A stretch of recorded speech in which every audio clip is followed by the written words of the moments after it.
Hi, it's me again, Scott, and reason why I call this 8.5 is because I have other videos in my computer that I haven't released. I'm going to release them incrementally, and I already had like 9 and 10 and 11. So I thought, well, I I had a occasion to go to a what was called a record show at a hall in the closest biggest city to me is Milwaukee. I grew up in Milwaukee. But they had this little record show. They had a little classified ad in the newspaper, and I kind of vacillated towards going or not going. And I'm really glad that I did go because I found some great finds. I guess what you'd call some of those holy grail kind of finds. Um, so I'll show them to you. Oh, by the way, I'm recording this at 1:35 in the morning on a Friday, or actually it's Saturday. It's Saturday morning right now. Got off of work. Um, so if you work second shift, and I'm training on my job second shift, to me getting home at like 11:30 in the evening, you're not going to go to bed right away because it's like afternoon for like a day shift worker. So I'm wide awake and I'm having a beer or two or three. So I thought it was a great time to make this video. Slip in this video. That's why I'm calling it the 8.5 uh, version of Vinyl Finds here. But without further ado, I'll show you what I got. Um, had a couple of these records, and at the end of this video, I'm going to kind of wax philosophical about why I've been rebuying some of these records that I used to have decades ago. And I had a little epiphany of why I finally realized why I want these records back in my life. So, but anyway, I kind of talked about REM in a previous video. Well, I found a couple, their first two records at this show. And by the way, at this show, I bought records from 3 different dealers. Um, Two dealers I bought like I think 1 record a piece, and then the third dealer I bought 4 records. Um, the first two I paid pretty much what they had marked on it. The third dealer, he was really wheeling and dealing, and he was giving bargains out or whatever. The more you bought from him, the better deal you got. But anyway, um, these two were from that fourth dealer. I bought a copy of REM's their first record, Murmur, and this plastic sleeve came with it, and he wrote in like marker. You can see that it says no barcode because I guess this was early enough when before they had to barcode the price on records. I don't know if that makes it that much more collectible, but anyway, it's an excellent near mint copy. I used to have this record, and I actually enjoy it, I think, a lot more now. When I had it originally, I really didn't play it very often. Um, I was more into the more louder, heavier REM, not the original kind of spare um, arrangement sound they had. But I really love this record. I played a few times so far. And this is a record I can't even remember if I had it or not. It's been so long, but I'm glad I bought it. This is Reckoning, and I think it's the original pressing also. It's in near mint condition. Another record that I used to have, I think this was their best uh, record. It was their first record, their debut release, and that was The Pretenders. And it says 5, if you can see that. I paid $5. What I didn't realize is that this album is it's a Dutch pressing. It was made in the Netherlands, and I cannot recall the one I used to have. I can't recall if they had this kind of label, but anyway, see one side Has both track listings of both sides. All this writing along the edge there is in Dutch. It says stuff like licensee of WEA International, blah blah blah.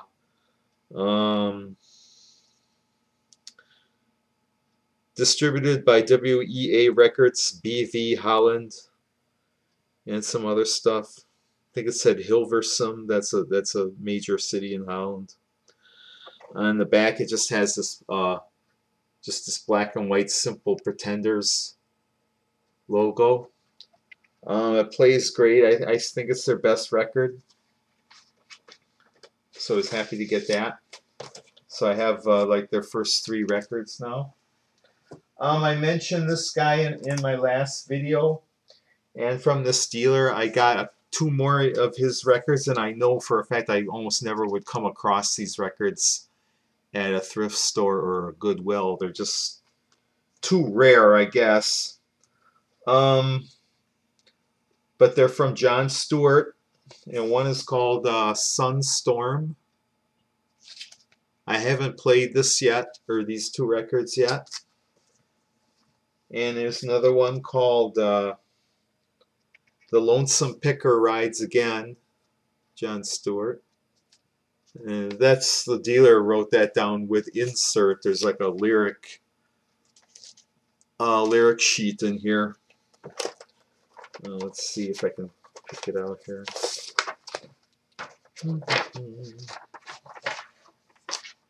Yeah.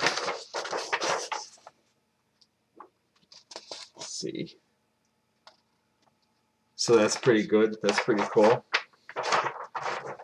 And like I said, Jon Stewart, if you don't know him, he was kind of like he was a singer-songwriter, and I mentioned before he filled in from when one of the original members of the Kingston Trio left. I can't remember his name, but he, after that, he had a pretty kind of successful solo career. And then from another dealer, and this is a record that I mentioned that I was really on the lookout for. It's in very good plus condition, and of course I'm talking about Led Zeppelin 3, and I paid $16 for it. It's an original issue. It's an original pressing, and the guy he looked like an aging rock star. He had like long shoulder length hair. He kind of had that, he even looked like kind of like Robert Plant, and I think I knew this at the time too, but I wasn't quite sure. I kind of talked to him a little bit. I was overhearing conversations at this show with a lot of these people who were there, talking about music and how much they spend on records and stuff. But anyway, on here I guess you couldn't tell it was the original pressing because this Atlantic logo and stuff was like at this angle or something. So, but it is in very good to near mint condition. The only drawback, and I'm not super fussy about it, but it has the picture wheel thing, but the little metal eyelet is not in there. And so theoretically, I could pull this out.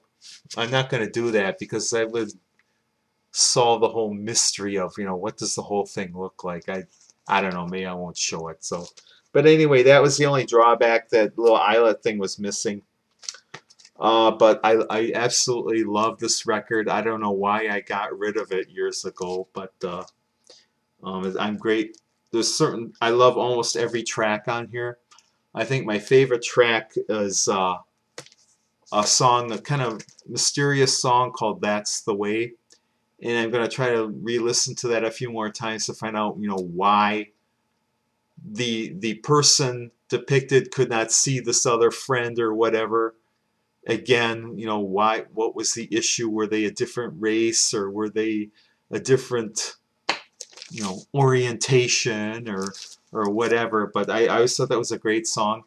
What I love about this record, especially among Zeppelin, is that um, it was primarily acoustic, but it was all the songs are flavored, I would say, with electric enhancements. Jimmy Page, I think, was an absolute genius on this record. Um, there are a couple tracks that are primarily electric guitar, but it's mostly like acoustic with like a lot of electric flourishes in the background that really enhance every song. So I'm glad to have Led Zeppelin 3 back in my collection. This was also a super great find. I talked about the Rolling Stones before and how and most people, you know, believe that their early 60s or mono pressings are superior in sound quality, and record values reflect that. I don't have it. Oh, I guess I do have it on my desk here. I looked this one up in my American Records catalog. But what I'm talking about here is probably their definitive mid-60s release, because it had the version of Satisfaction, and we're talking about Out of Our Heads. And you can see it says mono, and this is a British pressing. It is a UK pressing. And what made it go for a premium is the London full frequency response recording. It even has the original. This is the original protective sleeve, and I'll show you the disc. And I would say the disc is very good plus condition. And I'll show you the label. See, it's the red label, but it's the FFRR version. And according to that book, my American Records book, I actually got a pretty good deal on this record. I mean, I paid $28. Now, in the condition this is in, it probably would have gone for $40 to $50 in the condition it's in. I'd say it's in very good condition, or good to very good condition, I should say. I played it a few times. There's maybe only a couple pops or whatever noticeable. There was like several surface kind of scratches, but they were like superficial.